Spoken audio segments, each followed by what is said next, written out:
Mute कर लीजिए।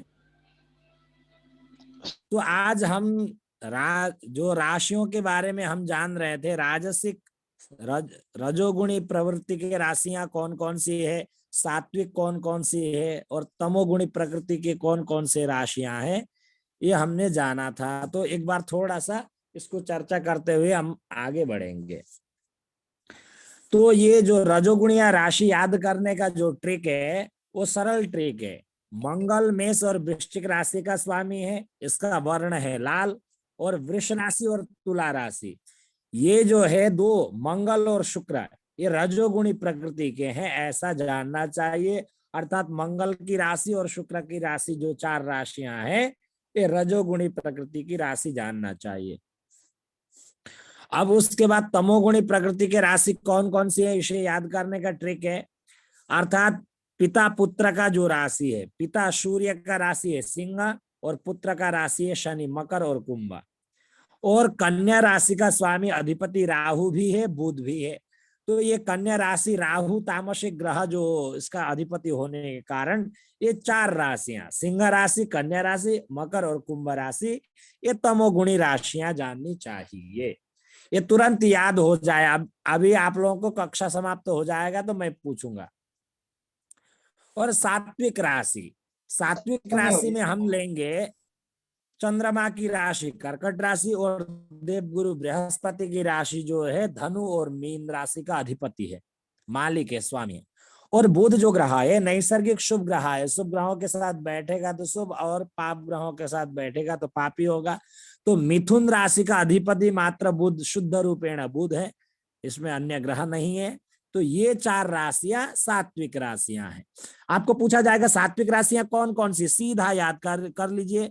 पिता पुत्र, पिता चंद्रमा है, पुत्र उसका बुध है, ठीक है। अर्थात चंद्रमा देवगुरु बृहस्पति की धर्म पत्नी के साथ नाजायज संबंध बना करके बुध का उत्पन्न हुआ है, इसलिए बुध का पिता है चंद्रमा।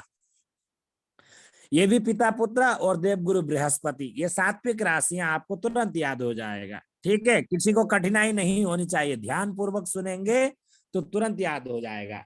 सात्विक राशि बोलते हैं देवगुरु बृहस्पति की, धनु और मीन राशि दोनों राशि का अधिपति है, और कर्कट राशि का स्वामी चंद्रमा है, और मिथुन राशि का अधिपति बुध है। ये चार राशियां सात्विक राशियां हैं। तमोगुणी राशियां बोलते हैं पिता पुत्र आएंगे इसमें भी, शनि और सूर्य। सूर्य की राशि, सूर्य सिंह राशि का मालिक है, और मकर और कुंभ राशि का अधिपति शनि है, और कन्या राशि का अधिपति बुध के साथ साथ में राहु होने के कारण आपको तमोगुणी राशि भी तुरंत याद हो जाएगा। अब रजोगुणी प्रकृति के याद करने का ट्रिक, मंगल जो है उग्र स्वभाव का है, और शुक्र भौतिक वाद है, जो है शुक्र भौतिक सुख साधनों का वो जो है ऐसा आराम वो ढूंढता रहता है हमेशा। तो इसलिए जो है शुक्र के आपको रजोगुणी राशि जानना चाहिए। अब ये आप लोगों को याद हो जाएगा। अब आगे बढ़ते हैं, कौन कौन सी राशियां शुष्क राशियां हैं, कौन कौन सी राशि सजल राशि अर्थात जल युक्त राशि है। हम देखते हैं ना, किसी के पास जमीन है, जमीन आपका सूखा जमीन है, आपका जल युक्त जमीन नहीं है, वो किस आधार पे बोला जाता है, राशियों के आधार पर बोला जाता है, ग्रह के आधार पर बोला जाता है। तो शुष्क राशियां कौन कौन सी है, तो हमें जानने का ट्रिक है। अब मेष जो है, भेड़ कहाँ रहता है, भूमि में रहता है, इसलिए वो शुष्क राशि है। वृष राशि बैल, वो रहता कहाँ है, जमीन पर रहता है, इसलिए शुष्क राशि है। मिथुन पुरुष और स्त्री क्या है, इन लोग जल में नहीं रहते, इन लोग मकान बना करके भूमि पर ही रहते हैं, इसलिए ये भी शुष्क राशि है। अब देखेंगे सिंह राशि है, वन में विचरण करता है, तो ये भी शुष्क राशि है।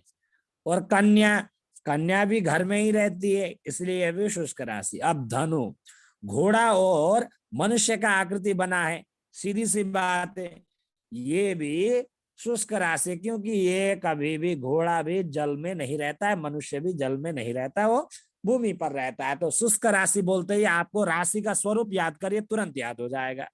भेड़ कहाँ रहता है, जमीन पर, बैल कहाँ रहता है, जमीन पर। मिथुन पुरुष और स्त्री का जो स्वरूप बना हुआ है, दोनों युग्म जोड़ी है, तो पुरुष स्त्री कहाँ रहते हैं, मकान में रहते हैं।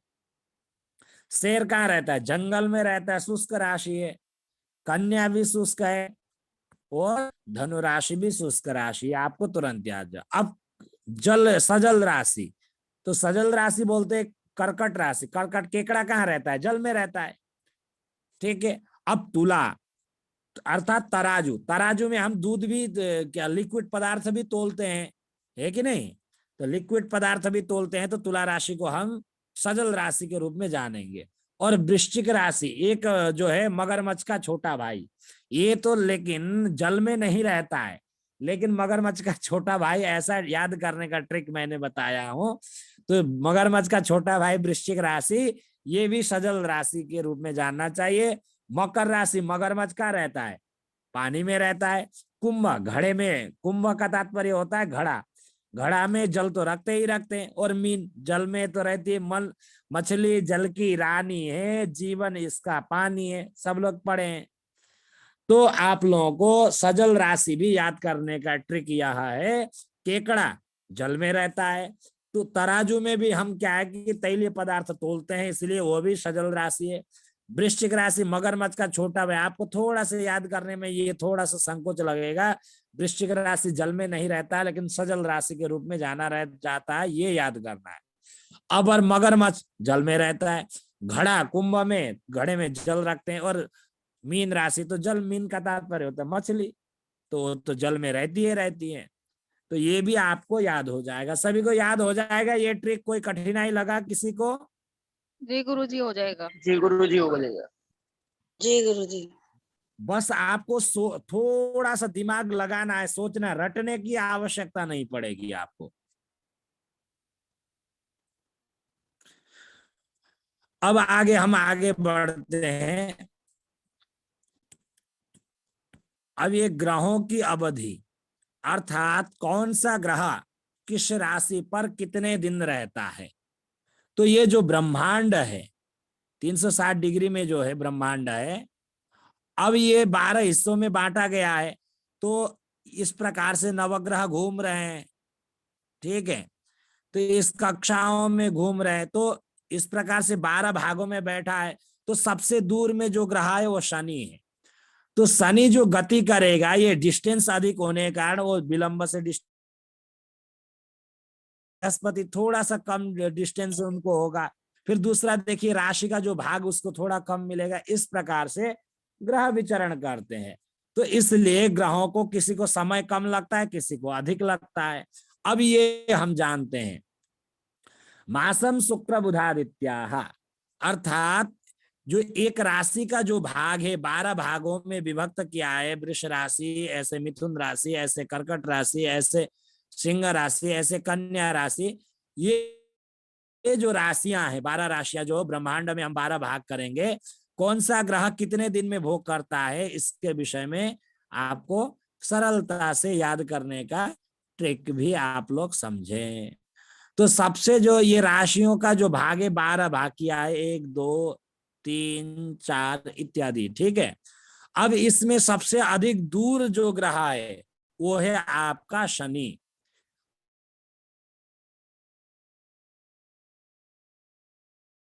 शुक्र और बुध में जो राशि परिवर्तन करेंगे, जो ये मेष राशि है, तो ये आसपास में 3 ग्रह होने के कारण इनकी जो दूरियां हैं, ये जो है 1 महीने में राशि परिवर्तन करते हैं। एक राशि में 30 अंश होती है। इस 30 अंश को सूर्य, शुक्र और बुध, ये 30 दिन में राशि परिवर्तन करते हैं। अर्थात ये जो एक राशि का जो 30 अंश है, वो एक दिन में एक अंश को भोग करते हैं, ऐसा हमें जानना चाहिए। तो 3 ग्रह सूर्य, शुक्र और बुध 30 दिन में राशि परिवर्तन करते हैं, 1 महीने में। मासम शुक्र बुधादित्याः। अब फिर आगे बढ़ते हैं, आगे कहते हैं चंद्र सपाद दिनद्वयम। तो चंद्रमा हमारा पृथ्वी से सबसे निकटतम वर्ती होने के कारण वो राशि परिवर्तन जो है ये 30 दिन में करते, तो 54 घंटे में करता है, 2.25 दिन में।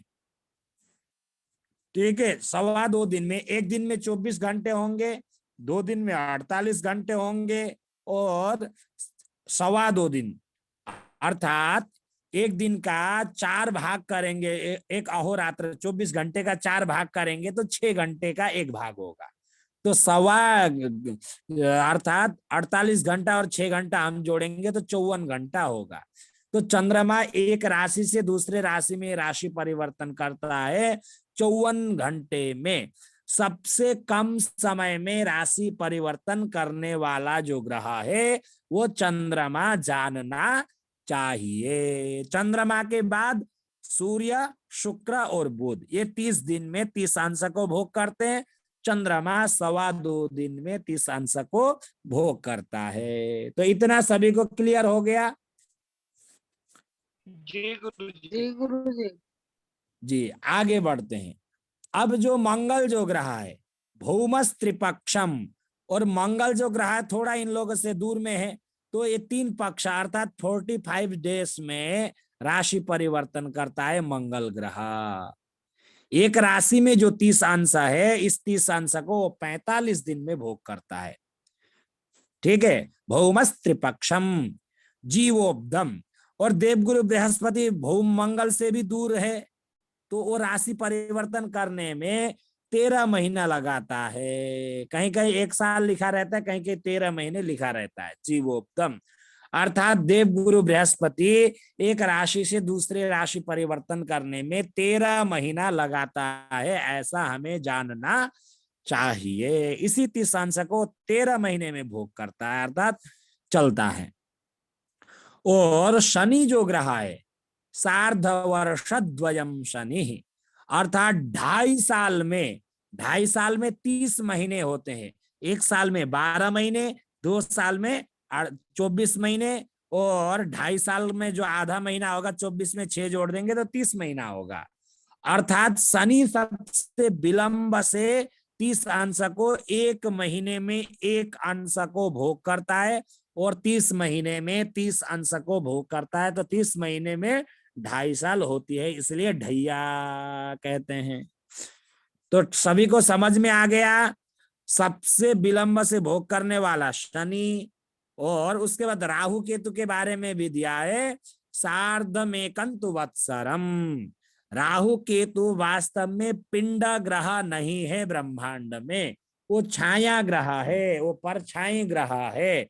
तो ये राहु और केतु राशि परिवर्तन करते हैं, ये 1.5 साल में राशि परिवर्तन करते हैं। तो सबसे पहले सबसे ज्यादा अधिक समय से परिवर्तन करने वाला 30 अंश, एक राशि में 30 अंश होती है। शनि जो ग्रह है वो 30 महीने में भोग करता है शनि। शनि के बाद विलंब से भोग करने वाले होते हैं 18 महीने राहु और केतु। राहु और केतु 18 महीने। फिर राहु केतु के बाद 1 साल देवगुरु बृहस्पति, गुरु जो है 1 वर्ष, 1 वर्ष 12 महीने गुरु। ठीक है, क्रम से आपको शनि अधिक विलंब से भोग करता है 30 अंश को 30 महीने में, 1 अंश 1 महीने में। आपका जो राहु और केतु 18 महीने में 30 अंश को भोग करते हैं देवगुरु बृहस्पति, अर्थात 13 महीने, अर्थात 1 वर्ष कहीं कहीं लिखा रहता है, और जीवोत्तम। तो देवगुरु बृहस्पति हमें 13 महीने में राशि परिवर्तन करता है, ऐसा जानना चाहिए। कहीं कहीं 1 वर्ष लिखा रहता है, 13 महीना भी लिखा रहता है। तो फिर देवगुरु बृहस्पति के बाद जो है मंगल जो ग्रह है 45 डेज 45 दिन में राशि परिवर्तन करता है मंगल जो ग्रह है, भौमस त्रिपक्षम। और जीवो, अब मंगल के बाद सूर्य, शुक्र और बुध, ये 3 जो ग्रह है ये 30 दिन में 30 अंश को भोग करते हैं। सूर्य, शुक्र और बुध, ये एक राशि में जो 30 अंश है वो 30 दिन में भोग करते हैं। और चंद्रमा जो ग्रह है वो 2.25 दिन में 54 घंटे में, आपका 54 घंटे में राशि परिवर्तन करता है, वो है चंद्रमा। ऐसा हमें जानना चाहिए। तो शनि, फिर राहु केतु, फिर गुरु, फिर मंगल, मंगल के बाद सूर्य, शुक्र, बुध और चंद्रमा। ठीक है, सभी को समझ में आ गया। एक राशि में जो 30 अंश होता है, कौन सा ग्रह कितने दिन में भोग करते हैं? जी जी गुरु जी। जी। अब ग्रहों के ऊंच नीच इत्यादि भी हम याद कर सकते हैं। तो इसको याद करने का ट्रिक है, मैंने टीम बना रखा है इन लोगों का। कबड्डी प्लेयर जैसे कुश्ती प्लेयर टीम बनाते नहीं है, इन लोगों का टीम बना रखा है मैंने याद करने के लिए। अब इसका याद करने का ट्रिक है, मैं श्लोक में नहीं ले जाऊंगा, श्लोक याद करेंगे तो आपको याद होने में कठिनाई हो जाएगा। अब इसमें आप देखेंगे, जो ग्रह जिस राशि पर उच्च का होता है, उससे 7वें राशि पर वो ग्रह परम नीच का होता है। अब इसमें बाप बेटे का टीम बना दिया है, सूर्य और सूर्य का बेटा शनि। सूर्य मेष, तो 1 में 6 प्लस कर देंगे तो 7, 7वें राशि तुला राशि पर नीच का होगा सूर्य। और शनि जो है तुला राशि पर नीच का जो था सूर्य, तो शनि तुला राशि में उच्च का हो जाता है, और सूर्य की जो मेष राशि में सूर्य उच्च का होता है उसमें नीच का हो जाता है। अदला बदली, सूर्य जिस राशि पर उच्च का होगा, शनि उस राशि पर नीच का होगा, और सूर्य जिस राशि पर नीच का होगा, शनि उस राशि पर उच्च का होगा। अर्थात मेष राशि 1 नंबर है, तो 7वां राशि है तुला। सभी को कंफर्म हो गया? सूर्य और शनि को याद हो जाएगा? कोई कठिनाई? हो जाएगा गुरु जी। जी गुरु जी। जी तो गुरु जी। टीम याद करना है आपको, कभी नहीं भूलना है। होता है तो 7वां राशि आपको तुला समझ में आ गया। अब सूर्य का उच्च नीच आपने याद किया तो शनि का ऑटोमेटिक हो गया। अब दूसरा टीम आते हैं, तो दूसरा टीम, इसमें हम जो है अंपायर बना दिए चंद्रमा को। चंद्रमा के साथ में कोई नहीं है, तो हमने टीम इसको अंपायर बना दिया है। तो 1 नंबर मेष राशि में सूर्य उच्च का होता है, तो चंद्रमा वृष राशि पर उच्च का होगा। 2 नंबर की, सूर्य पहला ग्रह है तो मेष राशि में उच्च का हो रहा है, चंद्रमा दूसरा ग्रह है तो वृष राशि में उच्च का हो रहा है। तो 2 नंबर वृष राशि में चंद्रमा उच्च का होगा, तो 2 में 6 प्लस कर दीजिए तो 8 नंबर की राशि वृश्चिक में नीच का होगा। ठीक है, तो चंद्रमा भी आपको याद हो जाएगा। वृष 2 नंबर की राशि में उच्च का हो रहा है, 2 में 6 जोड़ देंगे तो 8वां राशि पर नीच का होगा। अब ये सूर्य और शनि का टीम आपको याद हो गया। अब 2 नंबर टीम में आ जाइए, बुध और शुक्र का, ये कुश्ती प्लेयर टीम है, इनको भिड़ाते हैं तो हमको याद हो जाएगा। खेल खेल में हम लोग याद ट्रिक के माध्यम से याद करेंगे तो तुरंत याद हो जाएगा। अब बुध और शुक्र का टीम है। अब बुध कन्या राशि पर उच्च का हो रहा है 6 नंबर। अब 6 में 6 जोड़ देंगे तो 12 नंबर की राशि मीन राशि पर नीच का हो रहा है। और शुक्र मीन राशि पर उच्च का हो रहा है और कन्या राशि पर नीच का हो रहा है, अदला बदली। तो बुध और शुक्र का आपको टीम याद करना है उच्च नीच के लिए। तो आप सभी को सूर्य शनि बुध शुक्र का टीम, ठीक है, ये भी याद हो जाएगा सभी को। किसी को कोई कठिनाई? जी गुरु जी। अब इसमें कंफ्यूजन उत्पन्न होगा आप लोगों को। अब गुरु अब जी आप कहेंगे, एक बार हाँ जी फिर से बताइए। समझा दीजिए। टीम याद मैं बोल रही करिए, हूँ कि ठीक है? एक बार फिर से समझा दीजिए जी। जी जी। क्योंकि ये अब वो जो बुध और शुक्र का हमने इसमें 6 और 6 जोड़े हैं, ऊपर इसमें इसका सूर्य और ट्रिक दूसरे वाला चंद्रमा। देखिए, 6 जोड़ने का क्या है फॉर्मूला है, हर जो राशि पर जो ग्रह उच्च का होता है उसमें 6 जोड़ देंगे तो अगला राशि 7वां हो जाएगा, उसमें नीच का होगा। ठीक है, आपने आपने 1 नहीं गुरु नंबर जी, की ये राशि कैसे में पता चलेगा? क्या क्या, हाँ,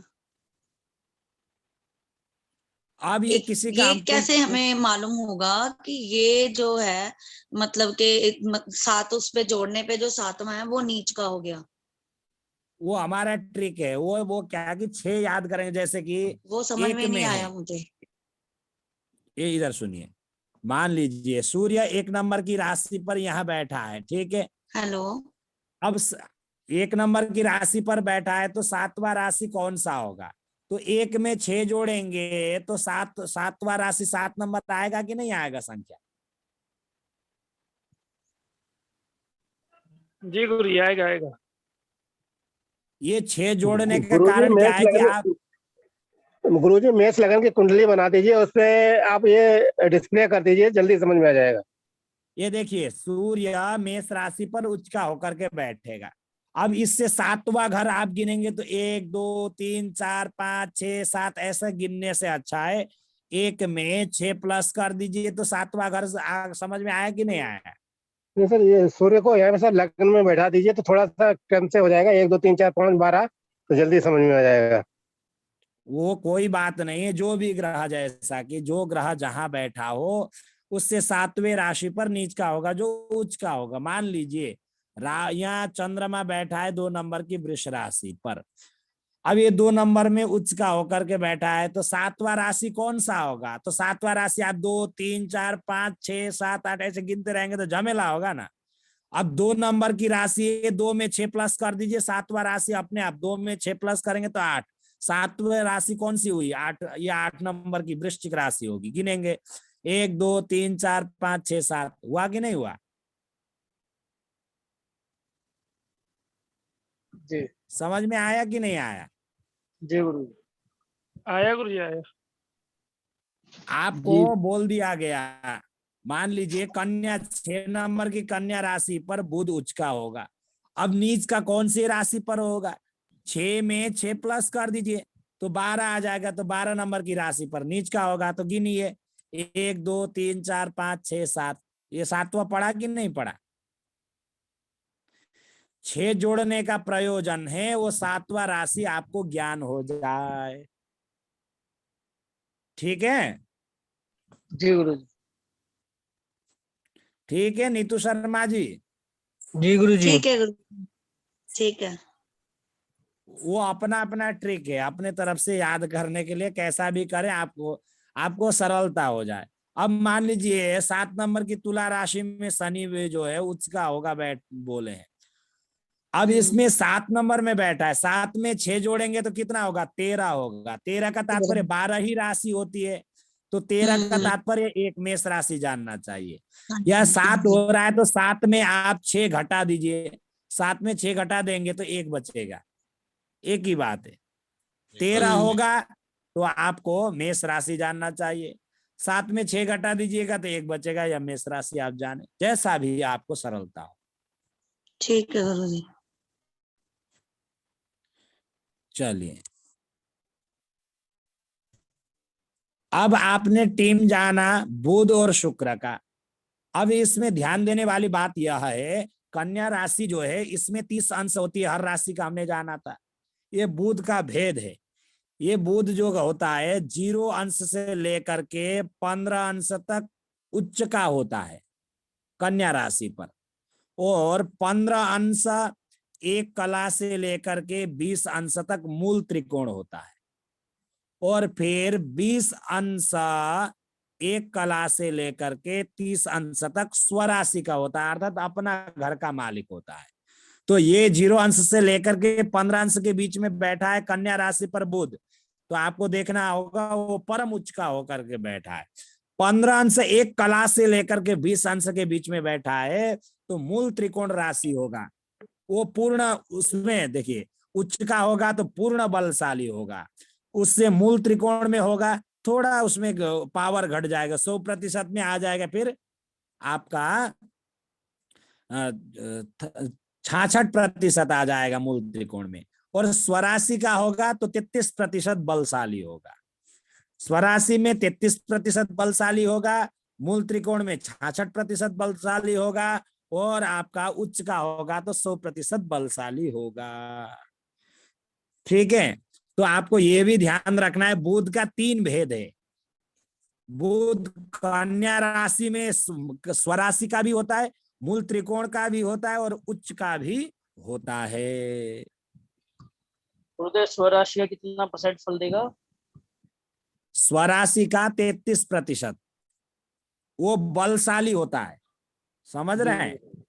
अब जी, जी। इसका मान लीजिए कैसा कैसा इसका उदाहरण, प्रधानमंत्री पूरा देश में पावर होता है कि नहीं। फिर कैबिनेट मंत्री, फिर अपने क्षेत्र के सांसद मान लीजिए। वैसे ही स्वराशि होगा तो अपने क्षेत्र का सांसद है, ठीक है। मूल त्रिकोण होगा तो कैबिनेट मंत्री मान लीजिए, और उच्च का होगा तो प्रधानमंत्री मान लीजिए, ठीक है। जी गुरुदेव। समझ में आ रहा है कि नहीं। जी जी जी जी गुरुदेव, इसका प्रयोग तो आगे जैसे जन्मपत्री देखेंगे तो उसमें होगा ना इसका तो। हाँ हाँ। अब ये आपने जाना सूर्य और शनि का टीम जाना, और बुध और शुक्र का टीम भी जाना। अब आ जाइए आप मंगल और गुरु का। मंगल 10 नंबर की मकर राशि में उच्च का होगा, और 10 में आप 6 घटाइए या जोड़िए। 10 में 6 जोड़ेंगे तो कितना होगा, अर्थात आपका 16 होगा। तो 12 राशियां हैं। 12 के बाद जैसे ही 13 होगा तो 1 में 14 होगा, 2 वृष, फिर 15 होगा, 3 मिथुन, 16 होगा, 4 कर्कट, ठीक है। या 10 में 6 घटा दीजिए, 10 में 6 घटाएंगे तो सीधा 4 आएगा, कर्कट राशि। एक ही बात है, आपको 7वां राशि निकालना हो तो। अब ये मकर राशि में 10 नंबर की राशि में मंगल उच्च का हो रहा है, 10 में 6 घटा दीजिए तो चौथा राशि में नीच का होगा। अब गुरु चौथा राशि में उच्च का होगा, और 10 नंबर की राशि 4 में 6 जोड़ेंगे तो 10 हो जाएगा। तो मकर राशि में देवगुरु बृहस्पति नीच का होगा। अदला बदले, मंगल मकर राशि में उच्च का होगा, कर्कट राशि में नीच का होगा, और गुरु कर्कट राशि में उच्च का होगा और मकर राशि में नीच का होगा। टीम याद रखना है, मंगल मकर राशि में उच्च का हो रहा है, मंगल और गुरु का टीम, बुध और शुक्र का टीम, और सूर्य और शनि का टीम। चंद्रमा अंपायर है वृष राशि में, आपको बोला था। अब राहु और केतु, राहु 3 नंबर की मिथुन राशि में उच्च का होता है, 3 में 6 जोड़ेंगे तो 9 नंबर राशि में नीच का होगा। केतु 9 नंबर राशि में उच्च का होगा, और 3 नंबर राशि में नीच का हो जाएगा केतु। अदला बदली है, राहु से हमेशा 7वें घर में केतु होता है, और केतु से हमेशा 7वें घर में राहु होता है। 180 डिग्री का हमेशा फासला होता है।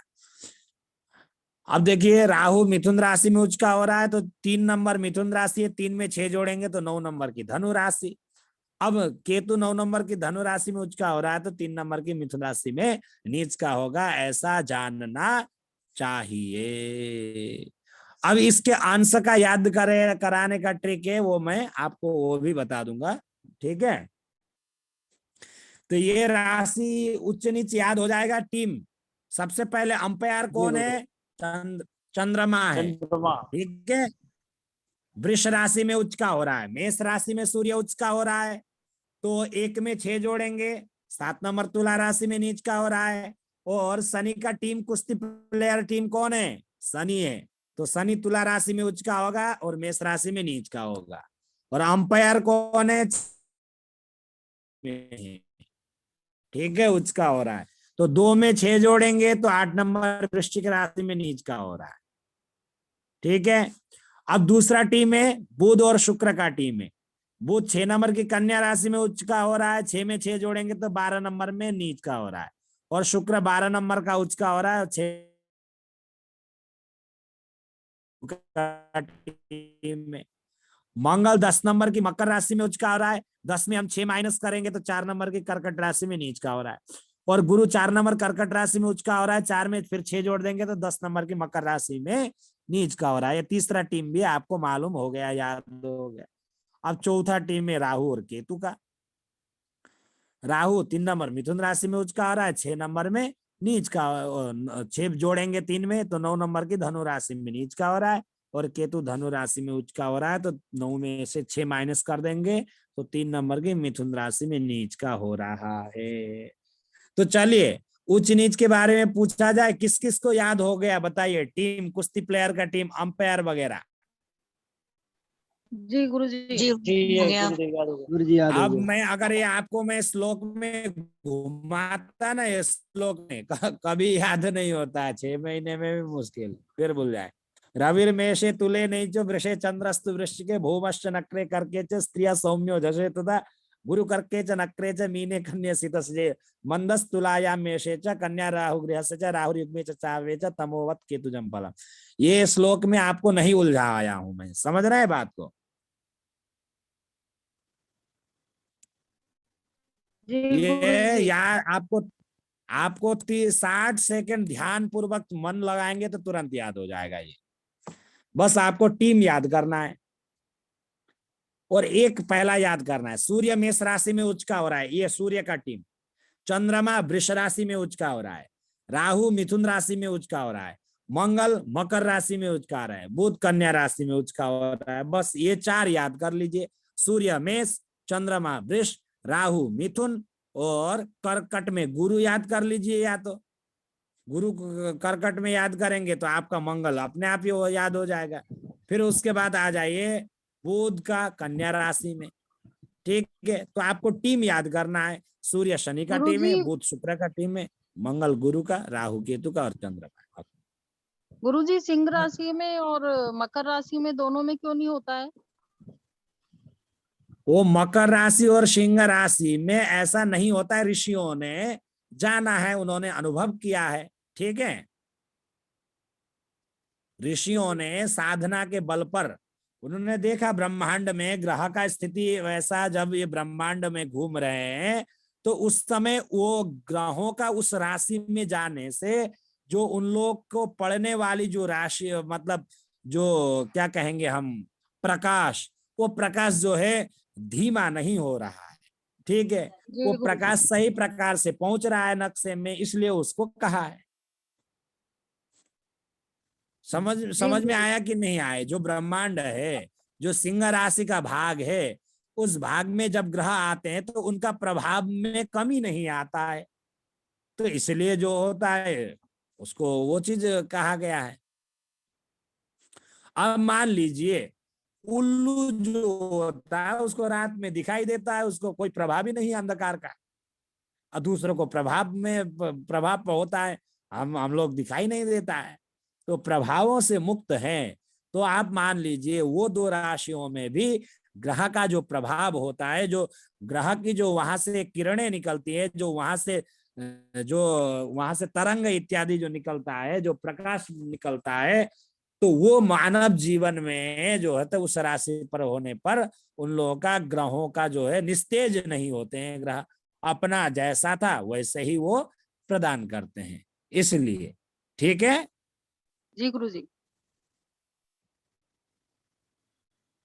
तो आप लोगों को पूछा जाए ग्रह के उच्च नीच के बारे में, ये कटने वाला है, 2-4 मिनट में कट जाएगा, तो जुड़ जाइएगा, ठीक है? मैं पूछूं ये आप लोगों का उच्च नीच के बारे में, कौन कौन जी तैयार है गुरुजी। बताइए? जी गुरुदेव याद है। जी गुरुजी पूछिए। बहुत सरल ट्रिक जी है। गुरुजी पूछ। तो चलिए प्रारंभ करते हैं। कौन बनेगा ज्योतिषी कार्यक्रम में आप सभी का हार्दिक स्वागत करते हैं। तो सबसे पहले कौन आना चाहते हैं, जल्दी बताइए। मैं गुरुजी। जी गुरुजी।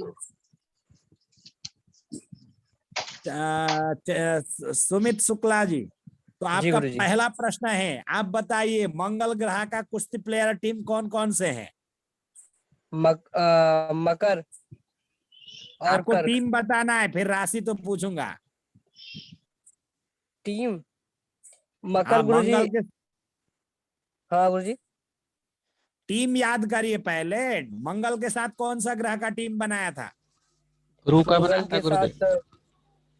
हाँ, ऐसे भूलेंगे तो कहाँ याद होगा आपको? गुरु का। मंगल और गुरु गुरुजी। तो दूसरे बता दिए तो फिर कहाँ फेल हो गए आप, कौन बनेगा ज्योतिषी कार्यक्रम में। चलिए दूसरे आ जाइए, अपने हॉट सीट में बैठ जाइए जल्दी। अगला प्रश्न तैयार है आपका, कौन आना चाहते हैं शीघ्र बताइए। जी गुरुदेव। चेक नहीं मिलने वाला है, अमिताभ बच्चन जी नहीं जी देंगे। गुरुदेव। अगला प्रश्न आपका ये रहा, आप बताएं अंपायर कौन है? चंद्रमा। चंद्रमा। कौन सी राशि पर उच्च चंद्रमा। का हो रहा है चंद्रमा? वृष राशि वृष का उच्च का है और वृश्चिक राशि का नीच का है। बिल्कुल सटीक उत्तर है। आपने पहला पड़ाव पार कर चुके, दूसरे पड़ाव में पहुंच चुके। दूसरे पड़ाव का पहला प्रश्न आपका ये रहा, आप ये बताइए बुध ग्रह का टीम बताइए। गुरुदेव आवाज नहीं आया। बुध ग्रह का टीम बताइए। बुध गुरुदेव 6-12 और ऐसा मत बताइए, नंबर कट जाएगा, चेक नहीं मिलने वाला है आपको। बुध और शुक्र चलिए, है। बुध और शुक्र का टीम, जरूर जरूर। बुध कौन सी राशि पर उच्च का हो रहा है? कन्या राशि में उच्च का होता है और मीन राशि में नीच का होता है, और शुक्र शुक्र? इसका अपोजिट होता है। बिल्कुल। शुक्र ये कन्या राशि में नीच का होता है। उच्च का मीन। उसका वृष राशि में, नीच में मीन राशि में।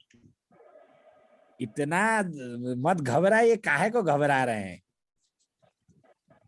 चलिए, बहुत बहुत धन्यवाद। अन्य कोई आना चाहते, कौन बनेगा ज्योतिषी कार्यक्रम में? बिल्कुल स्वागत है। हॉट सीट पर बैठ जाइए। आपका गुरुजी। पहला जी, प्रश्न गुरुजी। ये रहा, आप ये बताइए शनि ग्रह का टीम कौन सा है? कौन बताएगा शीघ्र? गुरुजी तो मैं सूर्य बता और शनि। मेष तुला